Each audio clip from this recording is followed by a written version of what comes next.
Hey everybody, welcome back to Board Game Blender. What's happening? My name is Zee Garcia, and today we are talking about the economy. It's the economy! Money, money, money, money, money! Before going any further, I want to give a big shout out to Clave Jones over at nerdsonearth.com. Clave Jones, thank you so much for backing our show. I truly appreciate it. Thank you.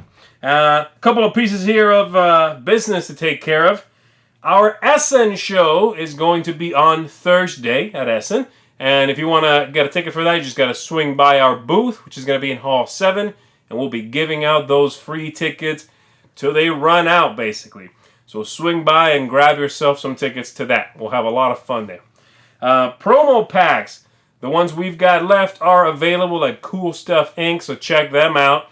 Add some promo packs to your next order there. And you'll be happy and you'll make us happy. And lastly, and this is the big one, folks, I got the contest winner here for the Cool Stuff Contest. $50. Quite possibly, when Tom announces the grand prize winner, $500. But for now, 50 buckaroos. And they are going to Dana Moore. Come on down, you're the winner. Thank you everybody for entering. Congratulations, Dana Moore. Woo, it's an exciting contest. I had a lot of entries. Thanks everybody for your support. Thanks for the kind words. They really mean a lot to me, all right? So thank you. All right, without further ado, here we go. It's the economy.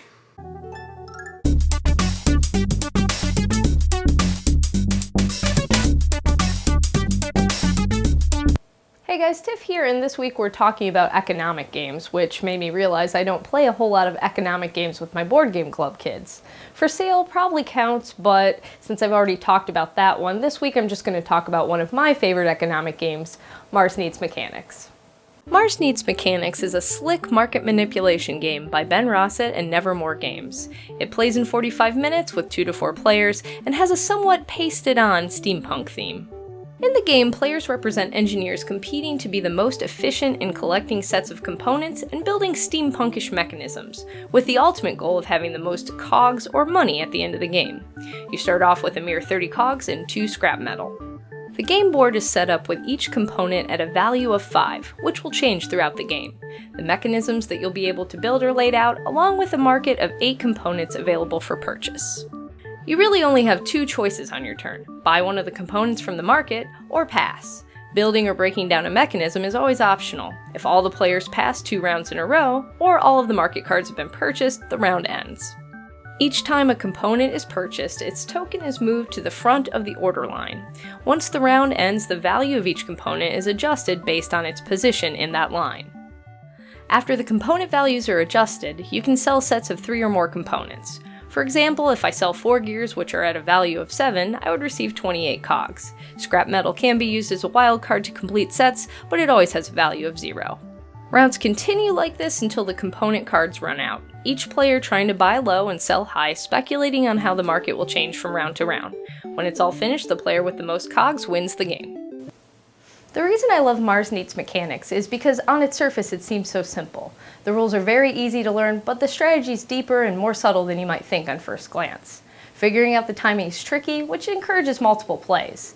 It's not one for younger kids, and maybe even a little bit too dry for most middle schoolers, but it's definitely a streamlined representation on how a stock market might work.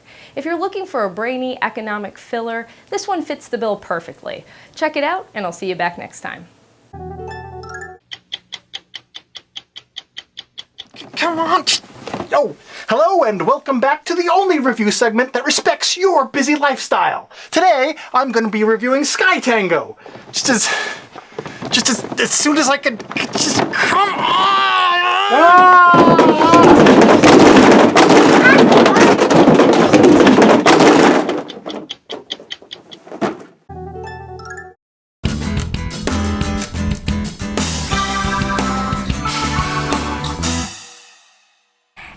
MAGGIBOT here for It's the Economy, and today I wanted to do a few different examples. One is the quintessential economy in a board game, or a card game if you will, and that's No Thanks.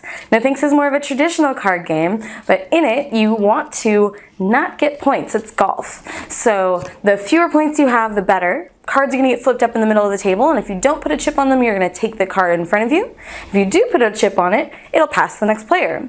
And each chip that's placed on the card, whatever player ends up having to take that card will get those chips. So it's really an economic decision of when it's worth it to get the chips for buying power or not buying power, if you will, and when it's worth it just to let the card go. Very cool, very interesting decisions for just such a casual, light game. Then I have an example of a game that uses a more traditional economic model, but hides it. It's a stock market you normally see in a train game like an 18xx game, but hidden in this weird little cube pusher. So in Panamax, players all own companies that have their own money, funds, and have a stock and a stock price, and they have personal money. Every time some player, including yourself, buys your stock price goes up. At the end of every round, your company, not you, has to pay out the shareholders.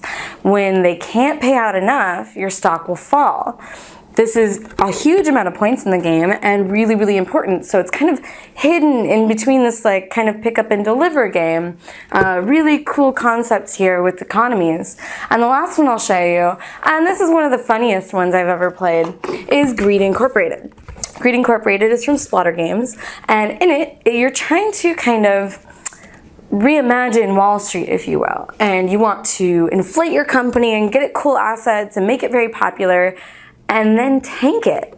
And the better you tank your company, and you're gonna get kicked out, and they're going to pay you a severance as you go, and that severance goes into your personal bank account, and that is how you win. So it's a really cool concept to have to make a company, make it kind of work, and then try and tank it. It's really neat and weird, and you can own several companies. It's really hard to kind of wrap your head around while you're playing. Cool stuff. Love economies. I'll see you guys next time.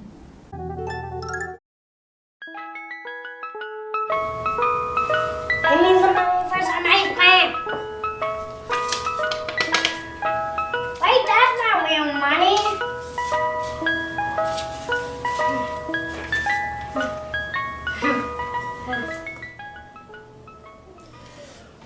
Man, I need less of this and more of this.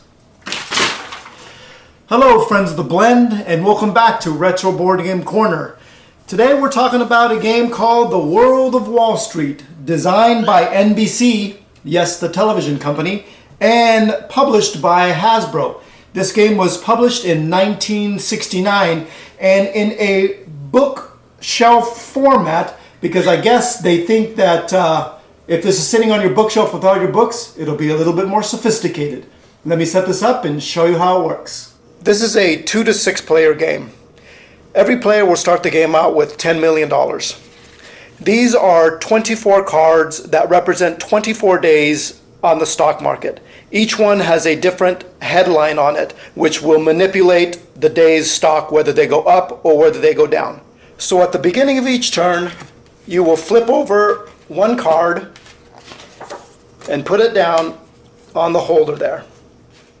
These are the current stock market prices for that day. You're going to roll the 6-sided dice and move around the game board, and if you, whatever space that you land on, you can go ahead and either buy the stock or sell the stock for the listed price. Each stock has 2 million shares, which are divided by 20 certificates here. You must have more than half of the certificates to be the chairman of the board of that particular company.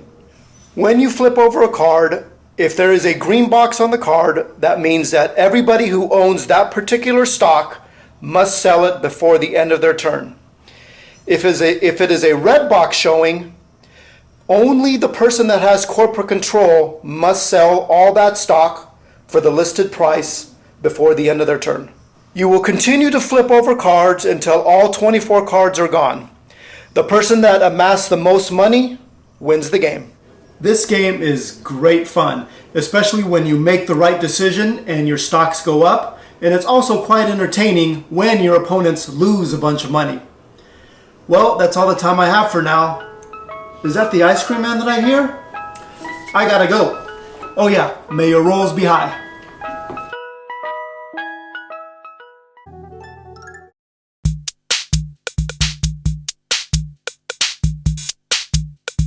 I think it's always a little bit fascinating when an economic game is added to a game type that I wouldn't think would normally take an economic game. And that's what I'm talking about today on the Quirky Game. This is basically economic system meets Scrabble. I'm talking about Letter Tycoon, in which each player is going to have some letters in their hand, as you can see here, with really cool artwork, very stark look to these cards. Here are the backs, all, really finely detailed. And then the faces themselves are really very cool. And in this game, you are basically making words.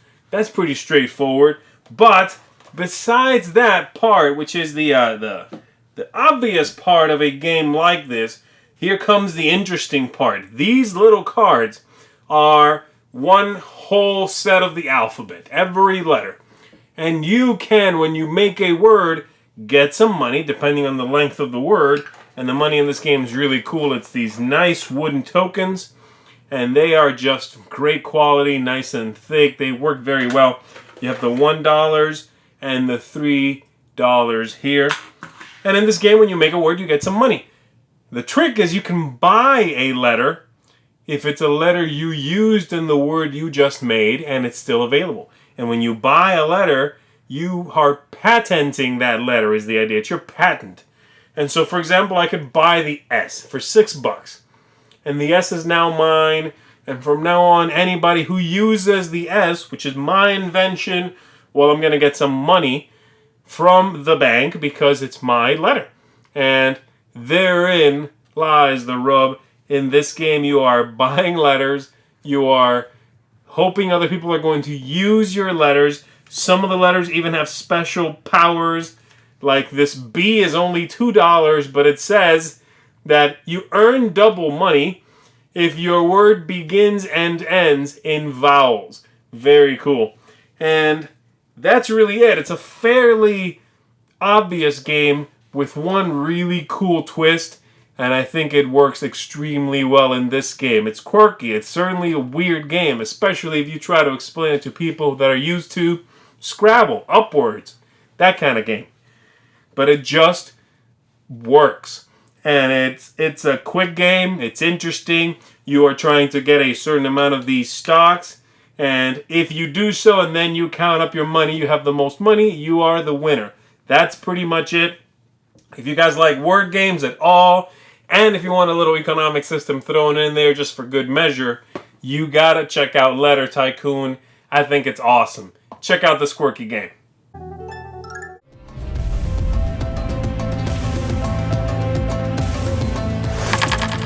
Hello folks, welcome to Corner Chat. I'm Mark, and today we're talking money, money, money. With me, we have Brett Sobol from Navu Games, and welcome to the show, Brett. Thanks so much for having me. You bet, it's good to have you here.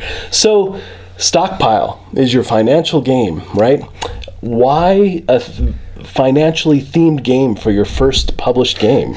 You know, it just was a perfect fit for a mechanic that we were developing, which was we want to have people bid on piles of information that they don't necessarily know everything about. And when we had this in mind, we were thinking, what really fits with that? Oh, how about buying a portfolio of investments? Because sometimes you don't know what you're getting in Right, exactly. Okay, well, you know, trading stocks is not really a theme that I would gravitate towards, but, you know, we've played this game and really enjoyed it. So, when marketing a financially themed game, do you run into any problems, or, I mean, is that an easy thing to market? On Kickstarter, it definitely has its challenges. Stockpile, being a financially themed game, definitely represented a challenge for us, especially on Kickstarter. It's not exactly one that will excite you like space or fantasy. Exactly, right? I know. So just the theme alone, I think, was something that was a bit of a challenge, but we really liked the idea of that challenge and say, look, we're going to take a theme that's kind of underrepresented and not necessarily the most appealing to people. Right. And we're going to make it engaging and we're going to make it fun. Cool. Yeah, and I can attest. I mean, it's totally not in my realm, but this is a fun game. So you've received a lot of kudos, so to say, for the money components in this game. You know, they're like little cards. They're pretty cool. And even some kudos from like Tom in his review. So why not just paper money? Money in games is one of those things where it's really easy to screw up. And I think paper money has received a bad rap from the gaming community as being thought of as cheap, and it's not necessarily the most effective either. When you're considering, you know, if you're really handling the money a lot, passing it back and forth, it can wear, and it doesn't really slide off the hands or stack up well. And the cards are beautiful for this game. Yeah, you know, we thought we're not going to do paper money by any means. We'll stay far away from that. But poker chips and some of those other things are so expensive, so you know, you're left with a very few number of options, and card money seemed to be the way to go. But we wanted the cards to be bright, colorful, easy to read and handle. And they're perfect. Slick finish, they're really nice. Yeah, it makes it really easy to just pass around the table. Yeah, very cool. Thank you. So, what are some of your other favorite financially themed games? I think one of the biggest ones for me that I grew up playing was Acquire. That was really like the first step for me of financial themed games that grabbed my attention quickly and held it. Cool. All right, well, tell folks where they can find out more about Nauvoo Games and what's coming up next for you guys. Sure. So right now, we are working on getting Stockpile into stores around the country and around the world. So definitely check your FLGS near you, and check out our website, www.nauvoogames.com, for more information. Cool. Anything upcoming you can talk about? Oh, yeah. So we've received a lot of great feedback about Stockpile, and there's been some interest in doing some expansions as well. So we've got a couple of things up our sleeves, and I'll just tease a little bit that we're thinking we may do something regarding international trading or commodity trading, just to give you another element to the game that adds a lot of more strategy, and also gives an opportunity for more investor powers to come into play. More investor powers would be nice. Yes. And that's another thing we should mention. The investors in this game are somewhat familiar, right? So how did you pick those kind of investors and their abilities, and did you base them on anybody?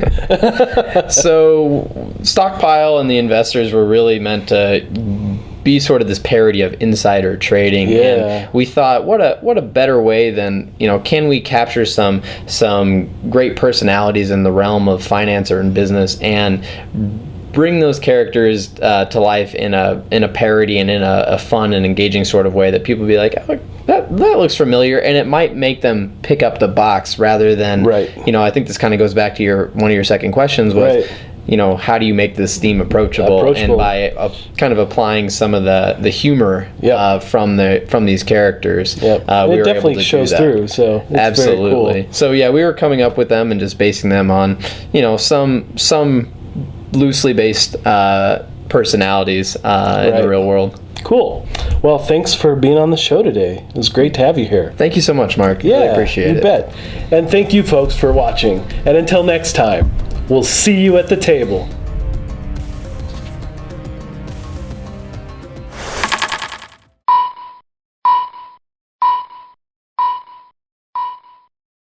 Hey, for today's Under the Radar segment, we are taking a look at North Wind, a game, as the box so proudly mentions, from the designer of the Settlers of Catan. Before we go any further, though, I got to show you these ships. Look at those stunning ships. They take a bit to construct, but they are gorgeous. They hold all the materials you need to play the game, and they are just spectacular. So, right there, you gotta like that, right? The game has, I think, flown under the radar because it is, well, it doesn't quite jump out at you from this cover. You're at sea. You are not pirates in this game. You are, in fact, fighting pirates. You grab goods and deliver them. But even though the theme is not really exciting, I think the gameplay is fun and engaging, and it's definitely a family game. This game is an evolution of an older game from the same designer called Starship Catan. And Starship Catan was a game only for 2 players with a space theme and a little bit more going on than in this game. This system has simplified the gameplay, has brought it down to earth, and I think has made it a tremendous family game. The game at 4 players is still a little slow. You are going to have some downtime, and there's not a whole lot you can do on other people's turns. There's some you can do, but not a ton. But still, at 2 players, at 3 players, and even if you're patient, at 4 players, this game just sings. For a family setting, I think it's wonderful. It's a beautiful mix of luck and theme and beautiful bits. This game is a stunner. But no one seems to be talking about it. No one's playing it. And so I just wanted to give it some love here. Maybe you'll look into it. North Wind, a really good family game, which I think deserves some attention. Check it out, folks. See ya!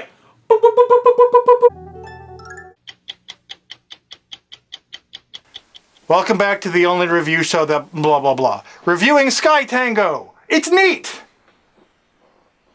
Oh, and there's this mechanism.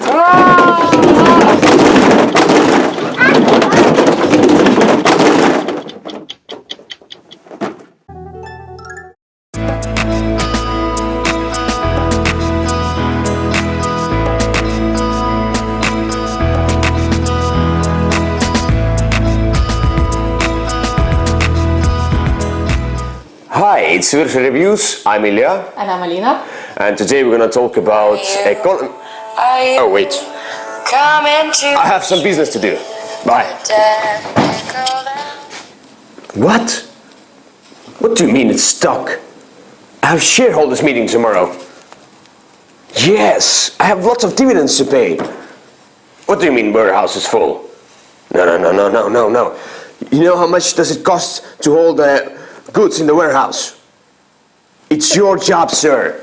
You will do that. You will manage. I pay you money. You understand? Panamax is a game about transporting goods in Panama Canal. To do well, you have to manage your own money and your company's money. And you will only score your own money at the end of the game. Well, I would say that much more important is to transport goods in the right direction and right time. Because otherwise, you may end up paying high fees for goods stuck in warehouse or loading zone. I have a negative to say about this game. First of all, the rulebook, it's terrible. It's really hard to understand how to play the game. Second one, I think this game is well done, but for me it's boring, dry, overwhelming. When I played this game, I felt like working rather than playing. Well, I bet now you understand that this game is in our collection because of me. I like this game. It's really unique. In this game you have to think differently. You don't want to mess up with other opponents because if other companies want to earn enough money, they will not pay you dividends for shares you own. And you want to own shares of other companies as well. So basically, you don't block other players, but you always need to manage your business better. And the second game we want to talk about is Suburbia. Suburbia is a city building game where you're trying to manage your income and population. You have those hexagon building tiles that you will buy and then attach to your playing field and try to increase your population and income. Everything makes sense in this game. So for example, if you build an airport, then it can give you great income. But if you build it next to apartments, it can harm your reputation. This game is okay for me, although I like it much more than Panamax. Yeah, I'm not an economy guy, but I love building in games. And this game gives me that feeling of building a city. It looks like I'm much more into economical games, especially with a good theme. Balancing income and reputation is so challenging, but oh so exciting. Matter of taste. So, I think we're gonna build a shopping mall right here. No, it doesn't make sense. Look, offices are here, homes are here. Right? It doesn't make sense. People won't go to the shopping mall. Transportation comes through here. Still, look, airport here, offices here. homes here, so it would most make sense shopping mall. Yeah, I think it makes sense.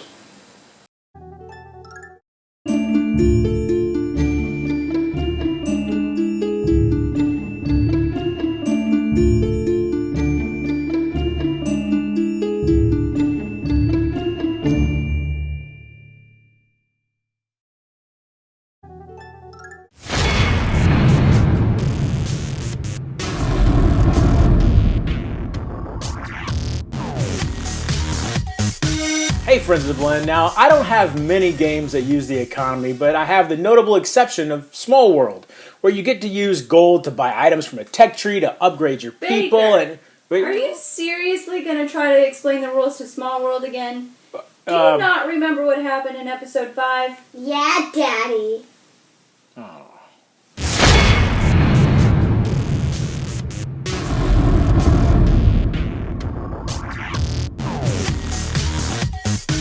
Hey friends of the blend, I don't have any games that really focus on the economy as a theme, so I thought instead I would go slightly askew and focus on our personal economies as it relates to our hobby.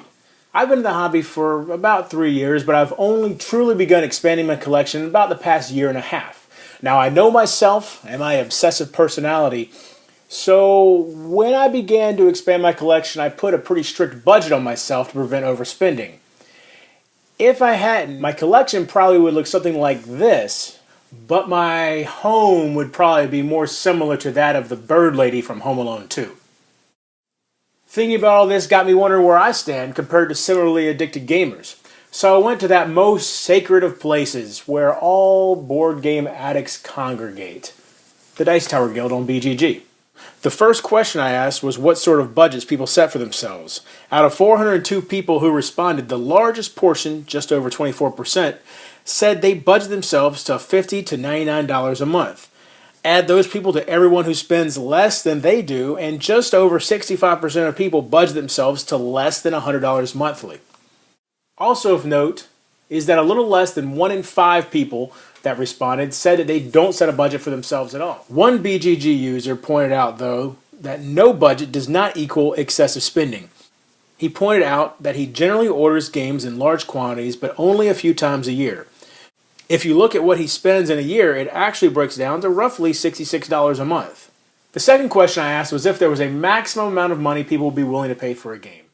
Now, this poll resulted in a more clear-cut winner, with most people saying that there was no maximum amount they would pay for the right game, which is a sentiment I completely agree with. What surprised me most about this poll question was how blinded I was by my preconceived notions. I set up $49.99 as the lowest option because I couldn't imagine someone setting their max limit as lower than that. And yet, sure enough, I received a comment that $49.99 was too high. Perhaps the reason why I never considered anything lower than $50 being an option here is my background in video games, where every game is about $60 when it first comes out. Or maybe it's because when I play board games, for the most part, I'm looking for a more in-depth experience than what most smaller games are able to offer. What sort of budget, if any, do you set for yourself? Do you have a maximum limit you'd be willing to pay for a game? Let me know in the comments section below, and until next time, if you're bored online, bored offline.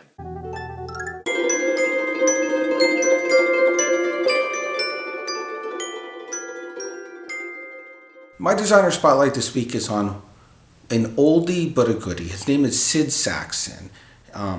He's not around with us anymore, but Sid was one of the best designers back before most games were being designed. He designed a lot of games in the 60s and 70s, but most of them, or a good portion of them, are still in print because he is that good of a designer.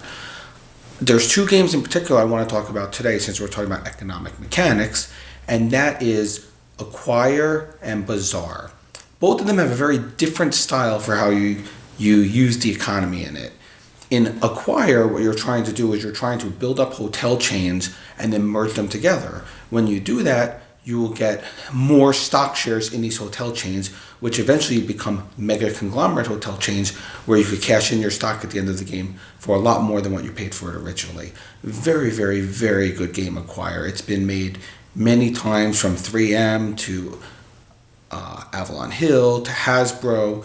This game just keeps coming. and the components get better and better through most of them. There's also a second game of his that called Bazaar. Now this game has a very different kind of mechanic for the economy. What he uses in this one is a combination of a trading tree. So what you have to do is you have different colors and you're trying to trade them. So let's say in one example, 2 reds and a blue might make a green and a yellow.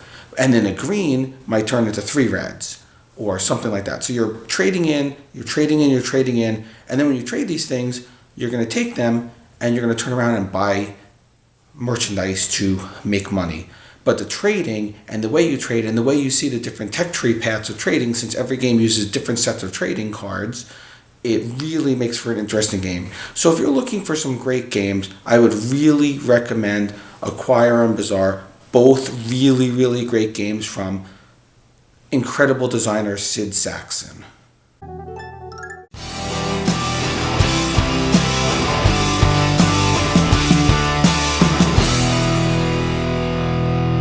Hey folks, welcome back to another segment of Real Talk with Sam.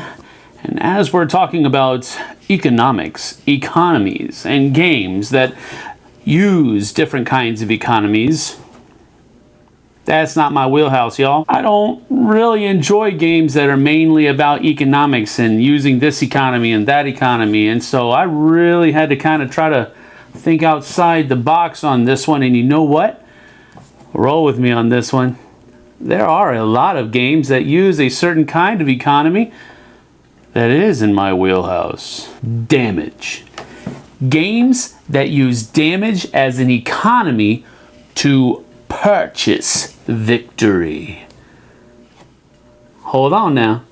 Damaging the right person at the right time in order to attain victory for your team. Damage is a currency. Damaging all those monsters on your way to winning the game. Yeah, you can do the little point thing, but you're a stick in the mud if you do. The way you're supposed to win this game is by knocking all the other monsters on their butts. Damage is an economy. And if damaging monsters wasn't enough, now you can damage monsters, buildings, military units, hospitals. There's a lot of different things you can damage in this game. It's a currency. There is really only one way to win this game. Damage, damage, damage, yes, and more damage. And in this game, you are literally pulling on your inner rage in order to do damage to other people. And sometimes getting yourself killed in the process is a good thing. Damage is a currency. Need I say more? Damage is a currency.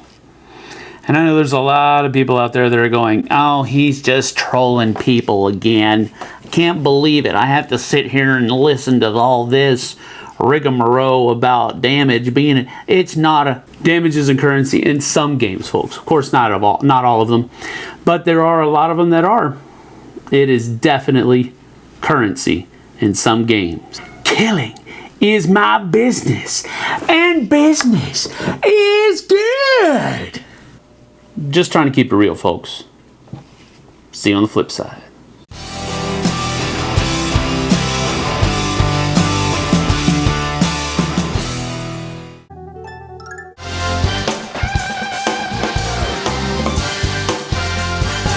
Hey folks, welcome back to Face Off. Today we are taking a look at 2 very similar games, both in which you are either taking cards, which is money, or spending that money to build up. In the Spanish corner, we have Alhambra. This hails from 2003 and has been a staple in a lot of good gaming tables. And over here in the Italian corner, Palazzo. This came out in 2005, and it is from the highly esteemed Reiner Knizia.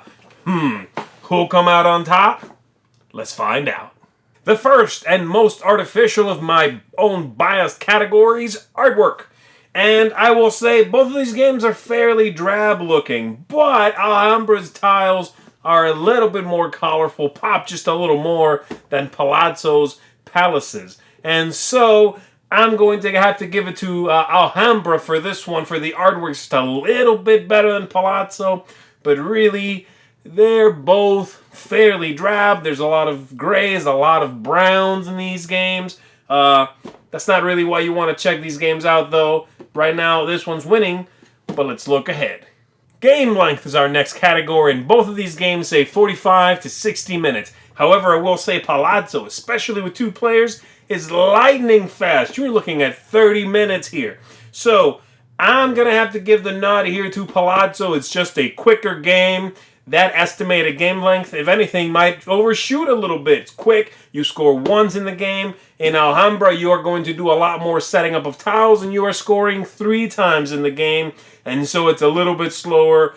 In this category, you are getting about the same amount of depth, but this one does it quicker, so the nod goes to Palazzo. Next up is the number of players. Palazzo says 2 to 4 players. I agree. It plays well with all those numbers. Alhambra says 2 to 6 players, and that's a filthy lie. It'll play that many. You just don't want to. Also, Alhambra here plays with 2 players with sort of a dummy third player. Some people might be turned off by that. It's not too intrusive, but be aware it's there. And in this one, you don't have to deal with none of that nonsense. It plays well with 2, 3, and 4. Over here, 3 and 4, excellent. 5, and 6, you might as well roll some dice because you don't know what's going to be there on your turn. And so for this category, I'm going to have to give it to, even though it plays fewer people, Palazzo. It just plays better all numbers than Alhambra. Let's keep on going. Mechanisms is next. And for this one, this is really it. This is the meat and potatoes. Alhambra, you are taking cards or you are buying tiles. The big twist, if you pay exact, you get to go again. That's neat. Lets you feel like you did a cool turn. In Palazzo, you are taking cards. When you take cards, everybody else gets a card. And you draft them openly. When you buy, you can buy straight up palaces to the palace levels, or you can auction off some palaces and then have a little bidding war. They both have very interesting mechanisms, but I find Palazzo to be a little more interesting, especially for gamers. Now, Alhambra is an amazing family game, and the mechanisms in them are very simple to explain. But Palazzo just brings a little bit more interest. The scoring's a little bit more powerful, a little bit more tricky too. But this is good stuff. Both strong contenders in the mechanisms category, but I gotta give the nod yet again to Palazzo. Strategy and tactics is next, and really both of these games have some great tactical challenges in them. In Alhambra, knowing how long to wait till you buy something so you can pay exact, go again, get some money, snatch up another tile. How you build your Alhambra, where you enclose your wall, that's really tricky because if you close yourself in too early, you're going to be in a world of hurt. Palazzo, really interesting the way you build the palaces. I especially like the bidding in this one. At the end of the game, if you have a single level palace, it would hurt you, but the game makes it really easy to get rid of it, so I think that's a little bit of a get out of jail free card. It's just too simple to do that, and so I'm going to say for this one, it's almost a tie, but I think the tactics in Alhambra are just a little bit more interesting. You got to watch what people are doing. You are trying to win those majorities in the different kinds of buildings. And in Palazzo, you really don't have to do that. You don't have to worry too much about other people. And so this one gets the strategy and tactics nod. Let's go to the end. Fun factor is the big one here. It all comes down to this, folks. So which of these two games do I think is ultimately more fun? Well, it's a tricky question. If I'm playing with 2 players, Palazzo is the one to go with, especially if you're playing with a gamer. This is really good stuff. Gamers would call this possibly a filler. I don't think it's a filler, but it is quick enough to be one, I guess. Alhambra, however, if you are looking for a good family game, something a little more colorful, then this is the one that's going to get you the fun you want. This is just a little more drab than Alhambra, and so ultimately here, for thinking of all my audiences, I'm going to have to give it to Alhambra, but just by a little bit. I rate these games almost the same. This is 0.5 higher than Palazzo. Both amazing, and it really depends what you're looking for. Palazzo, Alhambra. Thank you, folks. Face off.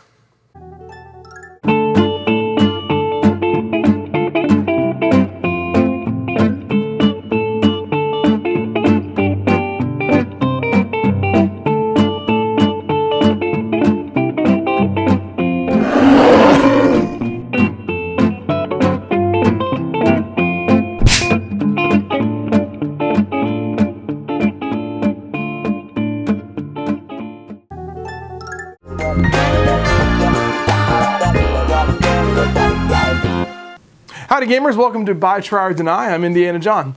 Today we're taking a look at economic games, and just to make sure I had it exactly right, I went to the Wikipedia page for the definition of economics, and it said that economics is the social science that seeks to describe the factors that determine the production, distribution, and consumption of goods and services. So that may involve money, but it doesn't have to. It basically just means anytime you have to make stuff, buy stuff, sell stuff, or get stuff, then that's kind of economics. So we're going to take a look at 3 games today that have some sort of a big economic element to them that has one of those things involved in it. So without further ado, let's take a look.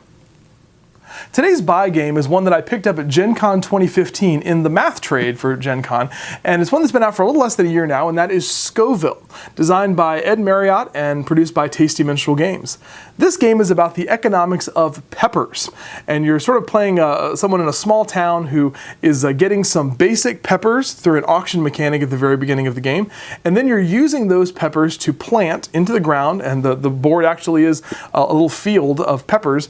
You plant those peppers in the ground, and then you're going to harvest them using this very interesting sort of cross-breeding mechanic and using this chart to make even better peppers, these crossbred peppers, that you're then going to use to either sell at the farmer's market to get money and possibly other peppers, or to put into recipes that you're going to use in the chili cook-off, in the Scoville chili cook-off, which will get you some points. So this is a very interesting game about the economics of buying and selling or trading in these peppers and trying to figure out the best ways to crossbreed them with this cool little chart.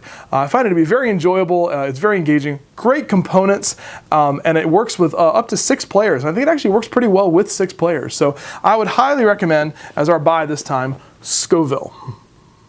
Today's try game is a game that I had in my collection for a very long time, and that's Power Grid, designed by Freedom on Freeze and produced by Rio Grande Games. This is a game that is about powering cities with electrical power on either a map of the United States, possibly Germany. There's actually a bunch of map expansions where you can go to other countries as well. But the idea is that you're using an auction mechanic to purchase power plants that are running on different kinds of energy. It could be coal or oil or garbage or possibly even nuclear power. And then really the brilliance of this game and the thing that made me think about it as an economic game is the market that's on the board.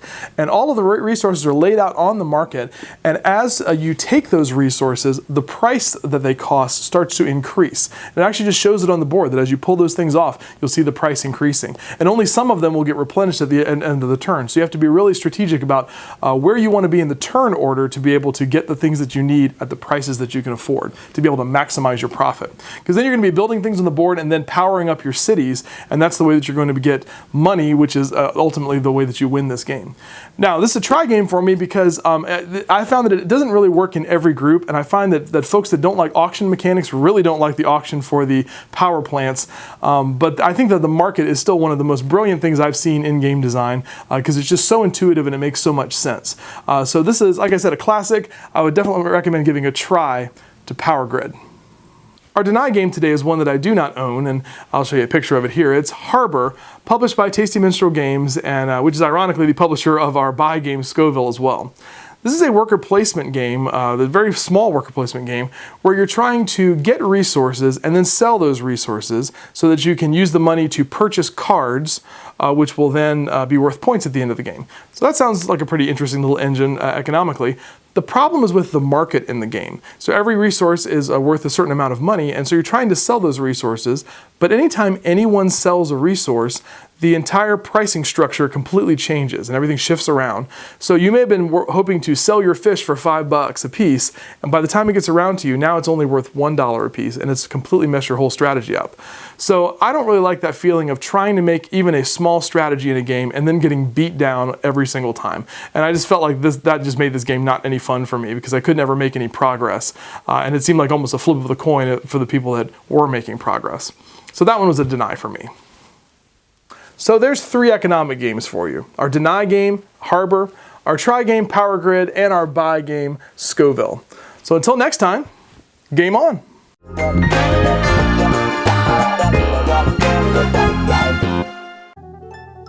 That is our show, everybody. Thank you for tuning in. As always, we greatly appreciate it. Big thanks to all the contributors for bringing all those economic goodies to the table this week. And we're going to see you again in a couple of weeks where we are talking squares and hexes. Hexes and squares. I can feel all my geometry-minded contributors just getting all giddy. So many good games that have hexes, have squares. I need to find one that has hexes and squares. Throw that puppy in the Quirky Game category. All right, and that's going to be it for us. Until next time, folks, I'm Zee Garcia. And as always, stay a friend of the blend. I'll see ya.